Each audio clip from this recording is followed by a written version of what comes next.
Cherry picking leads to a gap in terms of the doctor coverage and the compliance, which then MR tries to cover towards the end of the month. There is a new approach of flexible journey plan which basically addresses this problem. So this FGP uses a dynamic real-time scheduling algorithm.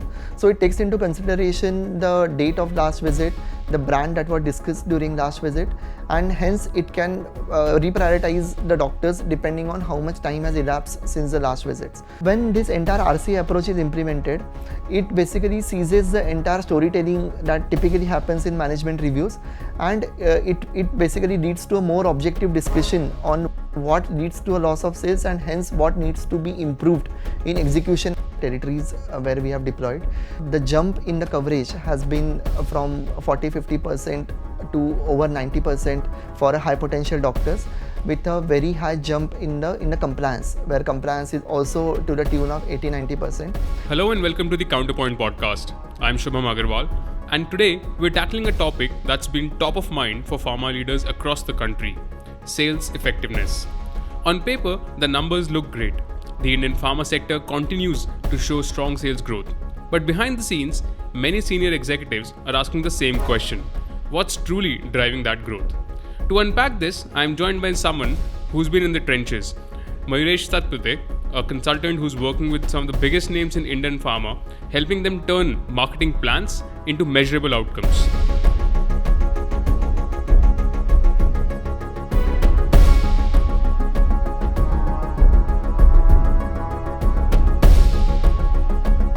Traditionally, pharma companies are enjoying a very high margin. So with that high margin, there is a even stronger incentive to increase sales. Hence, they are heavily focused on achieving the sales numbers, and they have a larger appetite to spend in terms of the sizing of the sales force and the marketing activities that they can do. In India, there are more than 6 lakh MRs that are employed by the pharmaceutical companies for domestic sales. There is a huge amount of money that is being pumped to achieve the sales numbers, but somewhere the boardrooms of these pharma companies are little clueless on how the money spent is exactly getting realized into increased sales. The reason why the boardrooms struggle to understand this relationship between the marketing efforts and sales is because the sales are of an indirect nature in pharma. So when it comes to FMCG companies, there the efforts of the sales force can be directly linked to the orders that they are generating and hence the sales that is being done. In pharma, it is the sales are more of an indirect nature, where the role of a manpower on the field is basically to influence the prescribers into generating more prescriptions, and then those prescriptions travel to pharmacies, and that's where the sale happens. So there is no direct way in which we can measure the actual effort of a MR and how it is realizing into sales. So the reason why the prescriptions may not directly result into sales is because first, the prescriptions are non-traceable. In India, most of the prescriptions are handwritten and there is no entry in any of the systems on the prescription generated. Second, even when these prescriptions reach the pharmacist, the sale may not happen because of unavailability in the pharmacies. And third, even if there is some availability at the pharmacies, there can still be a substitution based on the pharmacist's preference or any other reason. So because of this, the exact efforts of MR and how it is resulting into sales is not directly linked.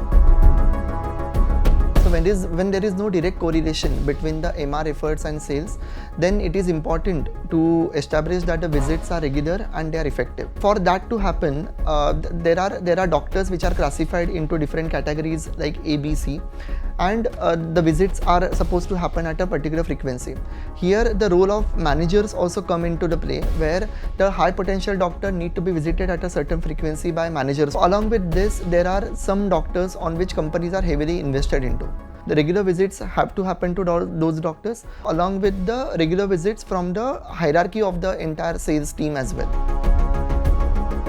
How companies typically try to achieve both the metrics of having a high frequency visits by MR and manager is by deploying something called as an MTP, where every salesperson, whether it is MR or a manager, need to make a monthly tour plan in advance and they are supposed to adhere to it.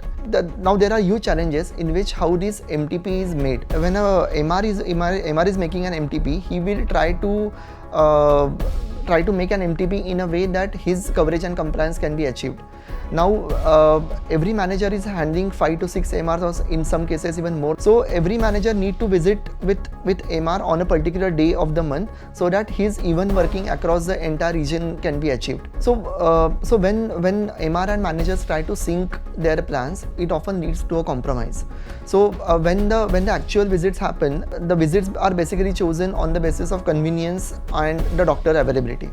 And when that happens, time to time the high potential doctors are missed by both managers and MR. If high potential doctors are not visited frequently, then it leads to a lack of reminder of the brands for which the doctors have been endorsed before. And with this lack of reminder, it might leave a gap for a competition either to pitch in, or the actual realization in terms of the prescription generation might suffer. Another challenge in MTP is not just making an MTP, but also adhering to an MTP. So whenever a monthly tour plan is made, every day is loaded to the full capacity of MR. Now on any given day, let's say there are 15 doctors that a MR is supposed to visit, and more than 15 doctors are planned for the day. MR will not be able to meet all the doctors because of their availability or other on the ground constraints. So if an MR is able to visit 10 or 12 doctors, then there is some backlog that remains. On the next day, the choice set to visit increases. As the days progress during the month, this leads to a larger choice set being available to the MR, from which he's supposed to cherry pick the doctors.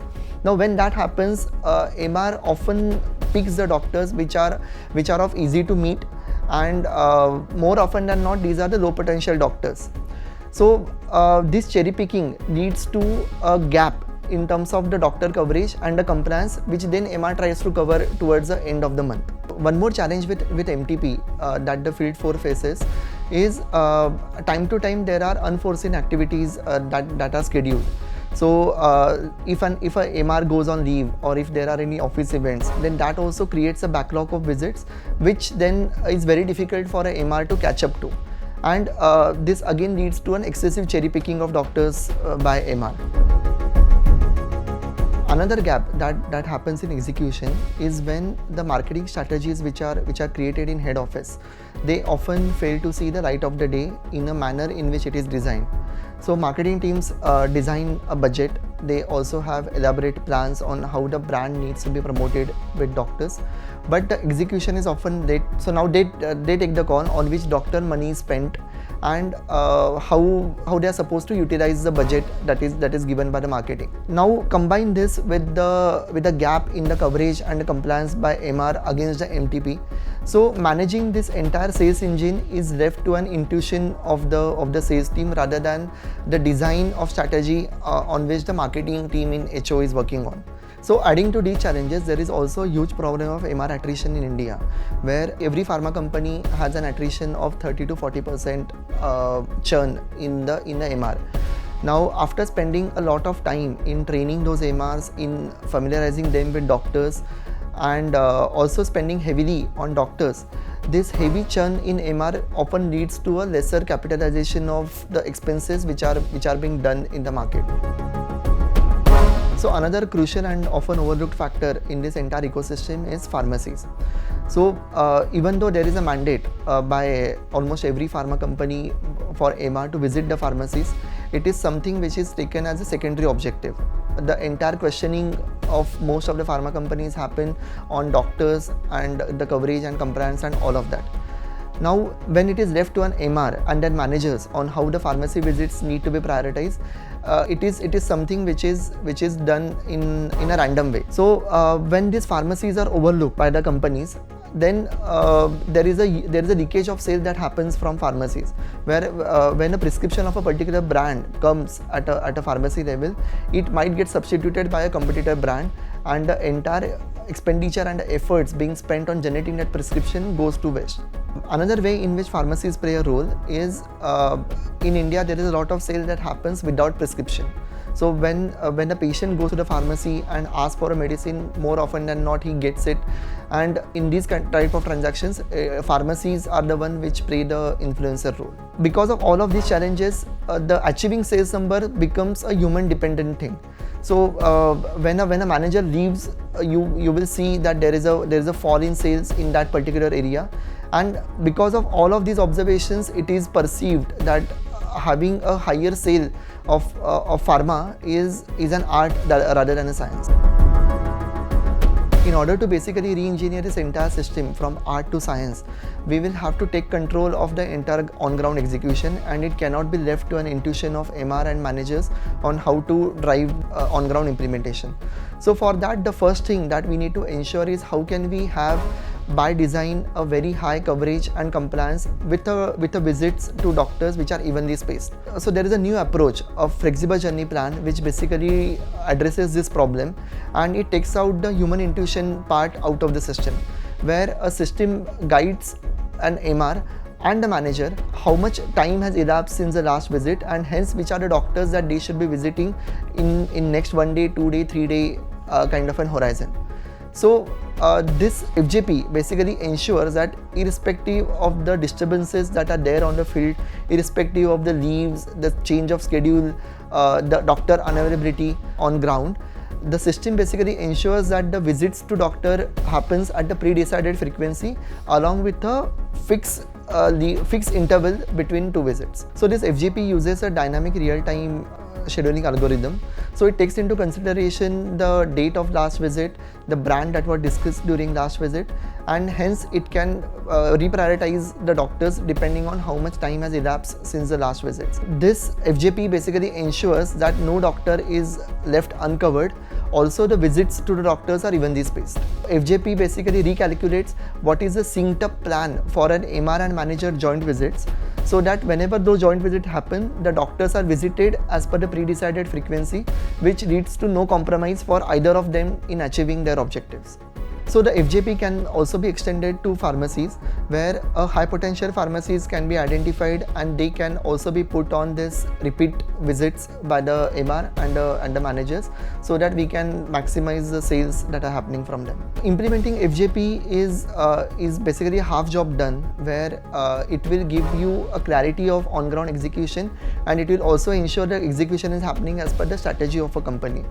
But more often than not, this is not enough. Especially in a case of indirect sales, there are a lot of enablers which are impacting the end result, which is sales. We will never have a situation in which all the enablers will be at close to their perfect levels. So there will be territories, there will be MRs for whom we will not have all the parameters firing at the same point of time. So we will have to decide on which parameters that we need to focus on.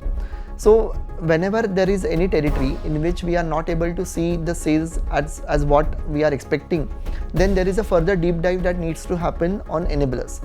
So that's where the root cause analysis approach comes into the picture, where a pre-decided algorithm checks the enablers, and it guides the team on which parameter needs to be improved so that the sales can be achieved. So for example, if there is a territory where we are not able to meet the sales numbers, then the first thing to be checked is the level of prescription generated. Now, in absence of the direct mechanism to check the number of prescriptions, what needs to be checked is the coverage compliance of MR and also the effectiveness. In such case, what we often check is the coverage and compliance, which is easily available. Now we are sure that the visits are also evenly spaced. But if the joint work by manager is not being done in the area, then there is a question mark on the effectiveness of the visits. Because of the high attrition of 30-40%, more often than not the MRs are new into the field, and hence the joint work by manager and MR is much more significant. So in such cases, even if the pharmacy visits are not happening, the first point that needs to be worked on is how can a joint visit happen between the MR and a manager at a pre-decided frequency, so that the effectiveness can be brought in, which will lead to a higher prescription generation. And then the next step to be checked is how can we capitalize on the prescription generation by having a regular pharmacy visits. So in order for the management to look at the sales and how they are happening, they need to look at all the enablers. But it is important that all these enablers are visible in a single view for all the management to see, so that the territories which are not achieving sales as per their potential, an action plan can be drafted based on which enablers are lacking, and hence exactly what is the correction that needs to happen. When this entire RCA approach is implemented, it basically seizes the entire storytelling that typically happens in management reviews, and it basically leads to a more objective discussion on what leads to a loss of sales and hence what needs to be improved in execution at a ground level. It can be the coverage compliance, the discipline part of a MR, it can be effectiveness, it can also be how the marketing activities are being carried out, or it can be how the pharmacy visits are being done. But looking at it comprehensively together guides a sales team as well as the management on where they are lacking in execution and hence what can be improved. So this approach will also ensure that the parameters that are being seen by the management are the same that are being visible to sales, where there is a dashboard available for the HO to review any sales territory, where which parameter is not performing and hence what action plan needs to be drafted is same for management and as well as for the sales team. So when we initially implemented this, there was a lot of apprehension because the entire industry operates on MTP, and what we were suggesting was going against the intuition of the entire industry. So but when we did a pilot, the results that we achieved, then the entire top management got a very high level of confidence, and we then replicated this entire approach across 22 countries. So wherever we have implemented this FJP, it has led to a fantastic results, where we have seen a huge increase in the coverage and compliance of all the MRs in all the territories where we have deployed. The jump in the coverage has been from 40-50% to over 90% for a high potential doctors, with a very high jump in the compliance, where compliance is also to the tune of 80-90%. Another aspect where we have seen a huge improvement is how the managers have covered the high potential doctors, where when it is left to an execution and a MTP which is intuition driven, we were seeing a coverage of roughly 20-30-40% at max. But after the implementation of FJP, we have seen it jump to 18 or 90% plus. So all of these improvements have also resulted into increased sales, where we have seen that the company where we did this, which was already a market leader in the territory where it was operating, we have seen an incremental sales of 10-15% beyond the growth rate of the market. Thus, in spite of being a market leader, this company was also able to significantly increase their market share.